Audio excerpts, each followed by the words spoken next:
Hi, I'm Michael Golden, and I'm going to talk today about how to pack your personal gear for a backpacking trip. This doesn't include the shared gear that your patrol will carry. This is only your personal stuff, and you'll want to leave some space in your backpack for your patrol gear. The first thing that's important to remember is always use the troop packing list. You don't have to bring everything on this list, but you should go through it to remind yourself of all the things you might bring. We have had cases of both scouts and adults forgetting their sleeping bags, and you don't really want to do that on a trip. Okay, so since a lot of you have gone on camping trips before with scouts, but perhaps not on backpacking trips, I want to talk about 4 pieces of gear that I think are important to get fitted and decent quality gear. And those are your boots, your backpack, your sleeping bag, and your rain shell. First, I'll talk about the rain shell. We do go backpacking in the winter, and there's a chance that it'll rain. For rain shell, you want a decent quality rain jacket, not insulated, just a thin rain jacket that's waterproof and breathable. You can spend a lot of money on this, but there's no need to. REI brand and Red Ledge brand are great quality shells, and they're very reasonably priced. Don't use an old shell because oftentimes they lose their waterproofness. If you're concerned about whether your shell is waterproof, put it on, go in the shower, and if you get wet, you need a new shell. Second, your backpack. Get a backpack that fits properly. Larger scouts and adults are going to need larger backpack. Smaller scouts are going to need smaller backpacks. REI makes backpacks that are very adjustable for youth, and this is not something you want to mail order. This is something you want to go to an outfitter store like REI or Sports Basement and try it on and have the employees there help you fit it properly. What size should you get? I think 60 to 70 liters is just about right for all the trips the Scouts will do, including Philmont.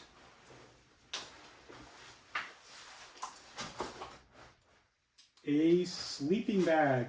Sleeping bag is going to keep you cozy at night and happy. It can also be a piece of emergency gear. If somebody gets too cold during the day, you can bundle them up in their sleeping bag.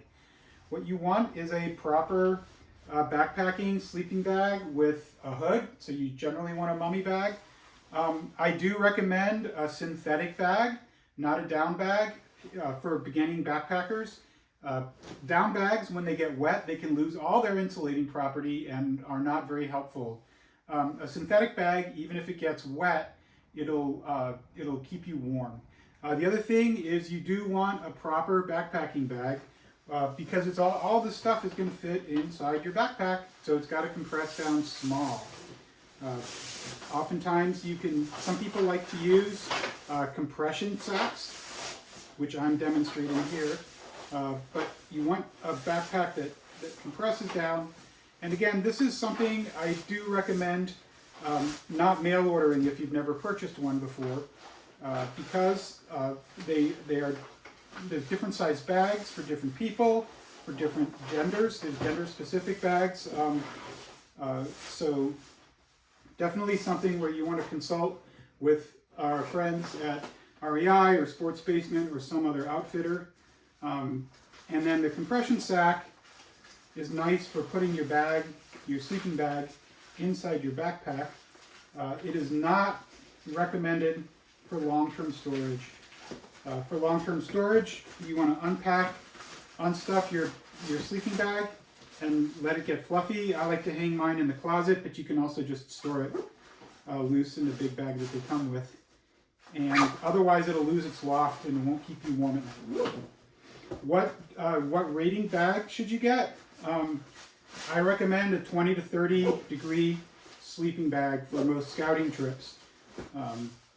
If you know you sleep cold at night, get a 20 degree bag. If you know you sleep warm at night, get a 30 degree bag, and you'll be fine. Okay, so the last key item are your boots. You want to get boots that you're going to be comfortable with and comfortable hiking in, and that aren't going to give you blisters. So to me, I think the most important thing is hike in the boots that you're used to hiking with. What kind of boots are available? Some people like to use trail runners. or low hiking shoes, and these can be fine if you're carrying a light load and you know you have strong ankles. Some people like full leather hiking boots. These are bulletproof. They're also generally waterproof. So these can be great, but they're kind of heavy. And then some people like light hiking boots that come over the ankle. I think, in my experience, most Scouts are happiest if they have these light hiking boots that come over the ankle, and most Scouts prefer them to be waterproof. So if you're going to ask me to make one recommendation, I recommend waterproof light hiking boots, kind of like these Merrell Moabs. Okay, so those are the 4 key items where I wanted to talk about. The rest of this is just clothing, and it shouldn't be too expensive, and you don't need to worry about it too much, although you should buy decent quality stuff. All right, so what should you wear to your hiking trip? Well, when you meet at the church to get into the carpools to go on the trip, I'm dressed as you should be dressed. So I'm wearing my clothes, ready to hike, but I'm also wearing my Class A uniform, because Scouts always travel in their Class A uniforms. This is a safety issue and also a marketing issue, and also people will treat you nice. So I've got my sun hat on. That's important. Oftentimes we're out in the sun or the rain, and a wide brim hat or a bucket hat can be super helpful. I've got my Class A shirt on. Underneath my Class A shirt, I've got my Class B shirt. Why my Class B shirt? This is spun polyester. It's not cotton. So when it gets wet, it'll still keep me warm. And also it'll dry out much, much more quickly than a cotton shirt. So you want to wear a spun polyester shirt, not a cotton shirt. If you don't have a Class B shirt and you're registered with the troop, ask any assistant scoutmaster or committee member. They'll help you get your Class B shirt. My pants that I'm wearing quick dry nylon pants with zip-off legs. This is why I can only bring 1 pair of pants on the backpacking trip. I'm trying to pack light. So if it's warm, I can zip off the legs, and these are shorts. If it's cold, I zip them back on, and they're long pants. I am wearing my hiking boots and my hiking socks to the trip. You won't forget your hiking boots if they're on your feet. You might forget them if they're not. So this is what you wear to the in the car to get to that backpacking trip trailhead. And then when you get to the trailhead, you can take off your Class A and leave it in the car, and you're ready to go. When you get back to the car, guess what? You've got a clean shirt, your Class A, to change into. Hooray. All right. So I'm going to go through this gear and then also talk about how to pack your backpack. So I've got my backpack here, and I want to make it a little bit more waterproof than it already is. So I've got it lined. You can line it with a garbage bag, but I actually recommend a trash compactor bag. You can get these at the grocery store, and they're actually much tougher than regular garbage bags. So they're great for backpacking. And the first thing I'm going to put in my backpack inside the trash compactor bag is my sleeping bag.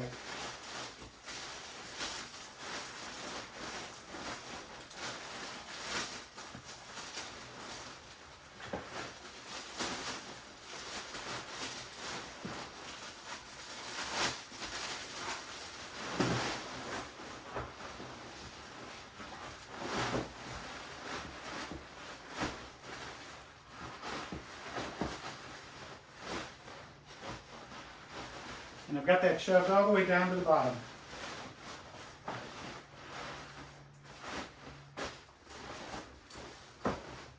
Okay, the next thing I'm going to pack are my clothes.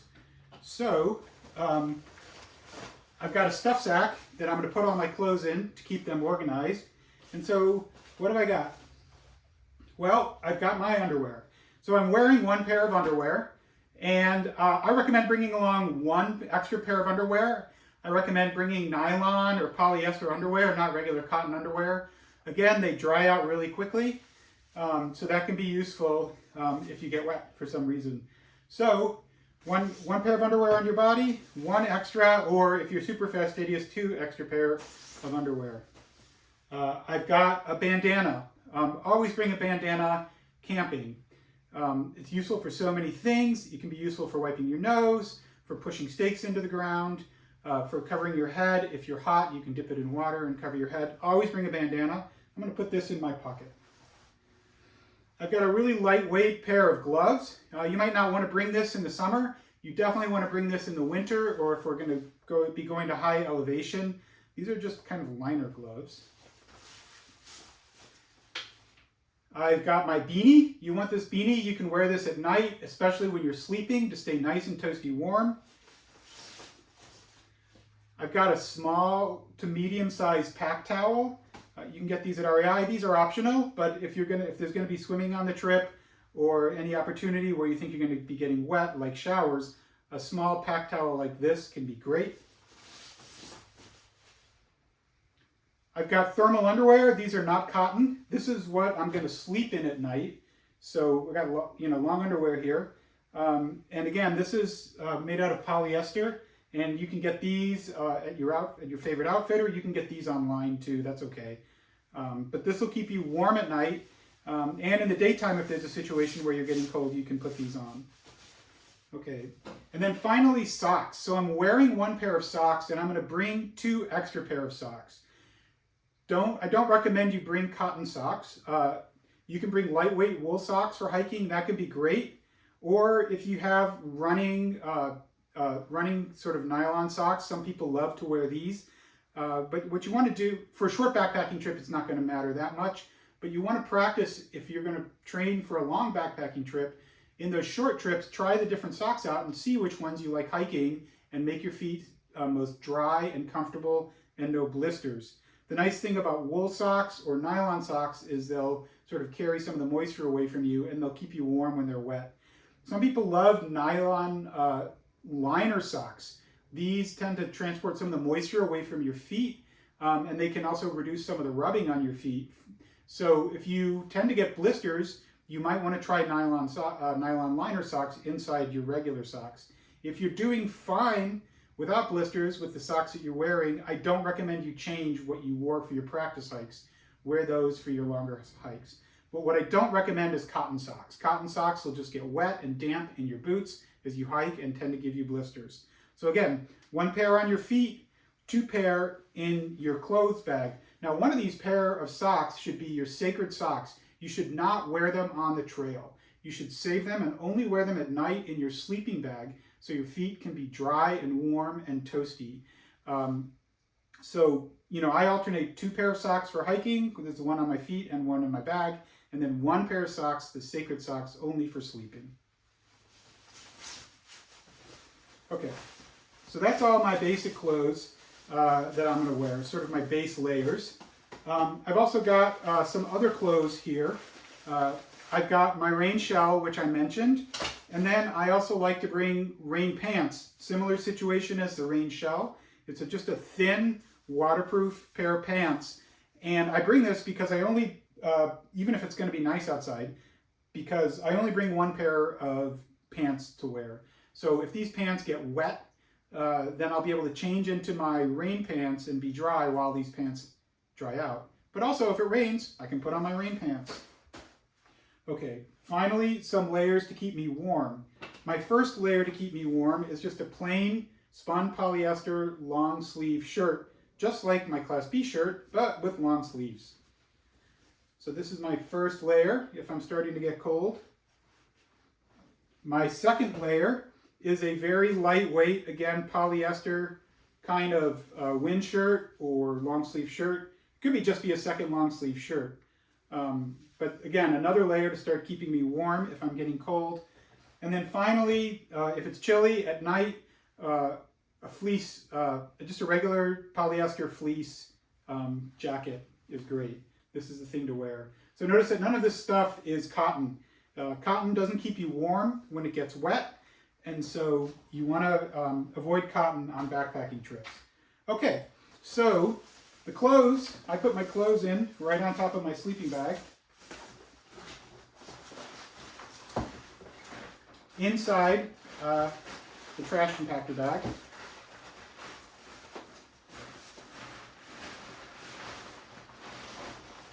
Shove it down in there.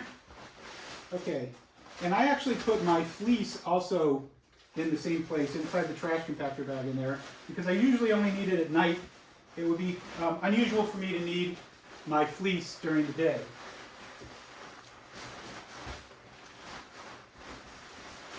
Okay, but what about the rest of these warm clothes and rain gear?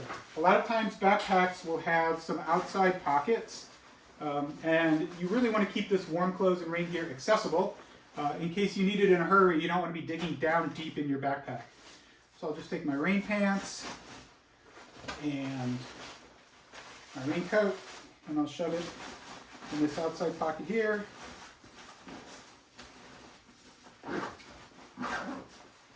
And I'll take my long sleeve shirt and my thin long sleeve second shirt and put it in this other outside pocket here. And now if I need it, I can just unzip it and grab it. If you have a simple bag which doesn't have outside zipper pockets, then I recommend you take that stuff and shove it in the top last so it's easy to access. Okay. All right. So the next thing you're going to need is some way to carry water. I recommend to carry about 2 liters of water carrying capacity.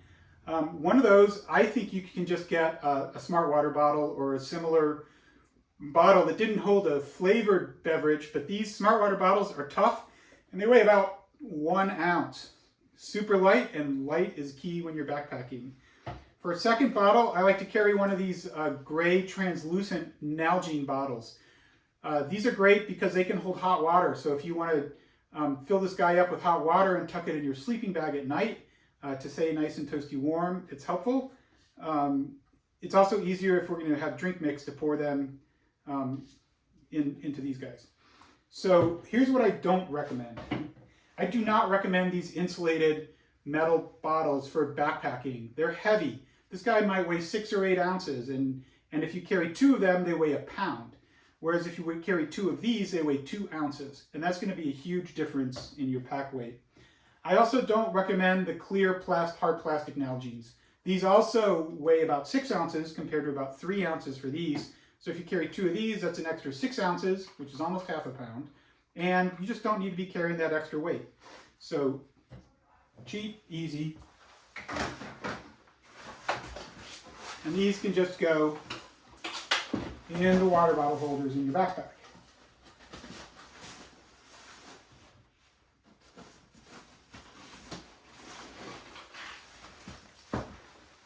Okay, so what else are you carrying inside your backpack? Well, you need to eat, but you don't need fancy foods. You're not eating fancy foods on the backpacking trail. So I recommend getting a plastic bowl, a plastic cup, and a plastic spoon. If you're feeling fancy, you can get a spork. This is all you need for your mess kit when you're backpacking. And then I recommend you carry a separate special bag for all your scented items. This is going to be your eating supplies, any food you're carrying, plus your mess kit.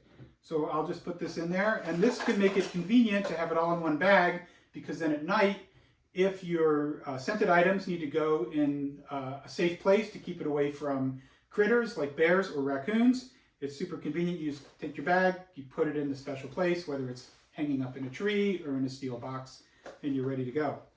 What other things do you need to bring?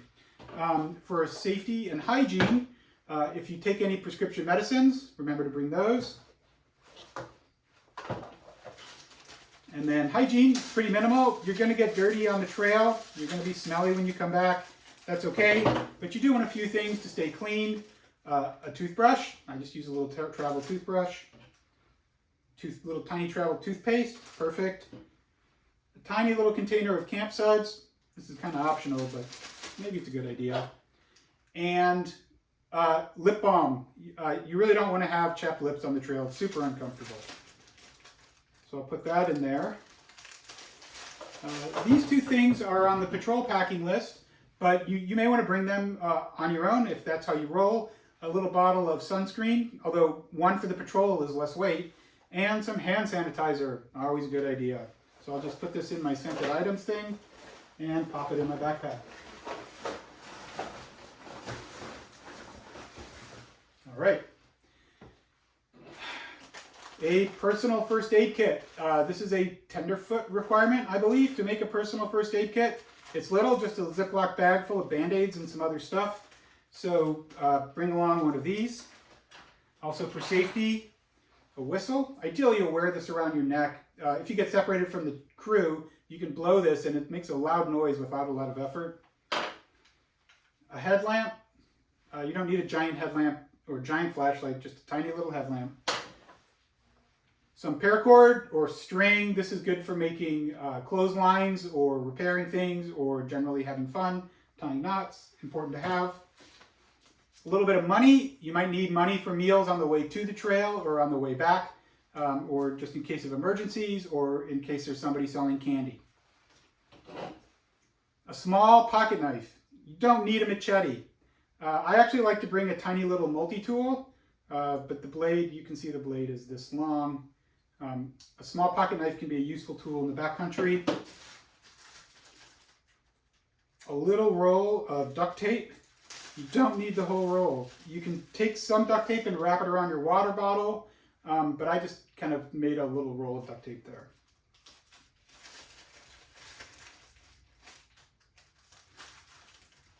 Some way to make fire, so you can light your camp stove or perhaps light a fire if those are permitted in the backcountry. So bring a lighter.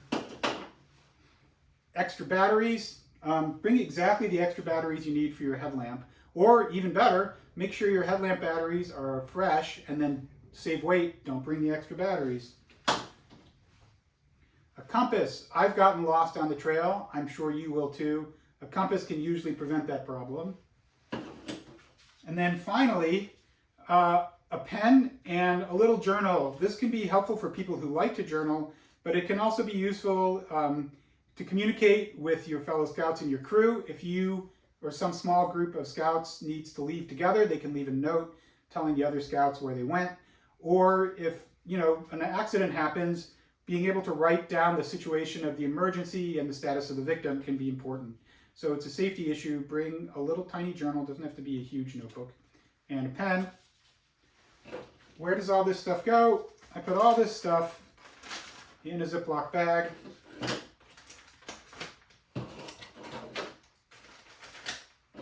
And this is going to go in the lid of my backpack, along with my personal first aid kit.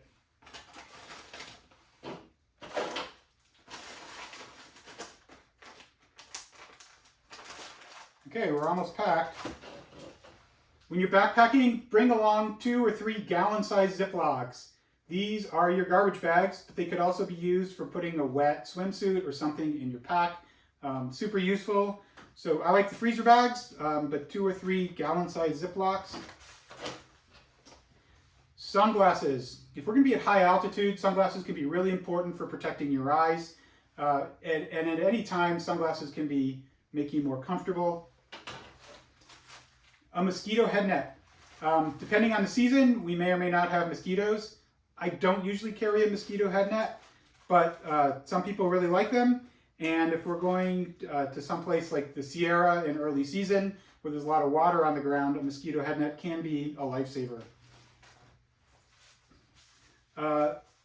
This is a pack cover. So it's a cover that goes around the outside of your pack and keeps the water from getting outside in. If you check the weather and you know it's going to be perfect, maybe you want to leave this at home. But if you're going to Philmont or if there's any chance of rain at all, bring this along because your pack might not go inside your tent. So you'll want to leave your pack covered with a pack cover, outside at night. Now, some packs will come with a pack cover. If they don't, you don't necessarily want to get a 60-liter pack cover for a 60-liter pack, because once your pack is full, it's going to be plump. And so you might need an 80-liter pack cover for a 60-liter pack, for example. So make sure that your pack cover will cover your pack after it's packed. And then for fun, I like to bring a paperback book to read. This can be nice for downtime, and a deck of cards. So while this stuff goes in the lid of my backpack.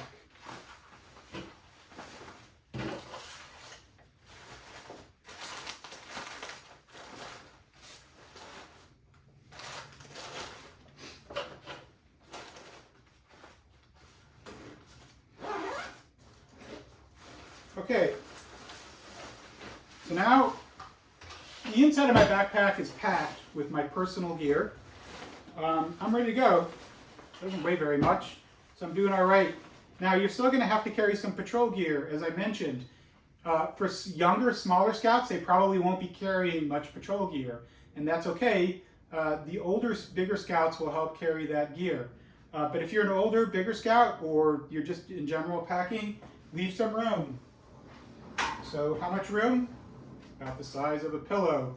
This is going to be for patrol cooking gear and your food. Yeah, so shove this in there. How much room have I got? This is a 65-liter pack, I believe. I think I might be able to squish a second cushion in here.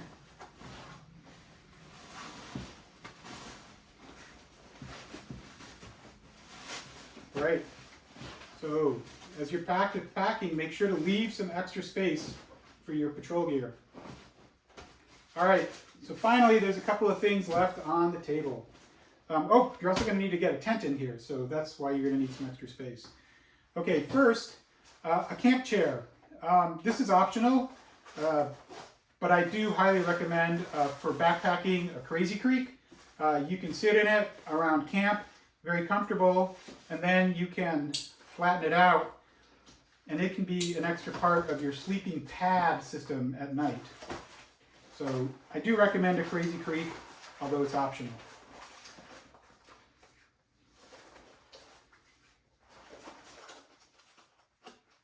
And I usually put the Crazy Creek right on top. And then finally, sleeping pad. Okay, so for scouts, I recommend a closed cell foam sleeping pad. I especially recommend the Z-Rest. You can get this at any outfitter. Why do I recommend this? It's easy to deploy. Now you're done. It cannot pop, so no repair is necessary, and it's very lightweight. If you're an adult, I actually don't recommend one of these. I recommend you get a self-inflating foam pad and spend a little bit of money on it and take good care of it. But for scouts, I recommend the Z-Rest. It's light and it's bulletproof. So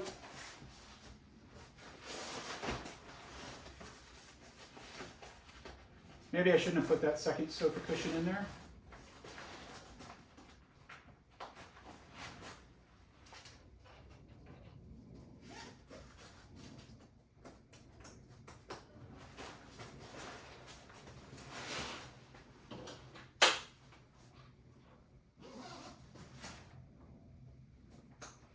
All right, so I'm almost ready to go backpacking.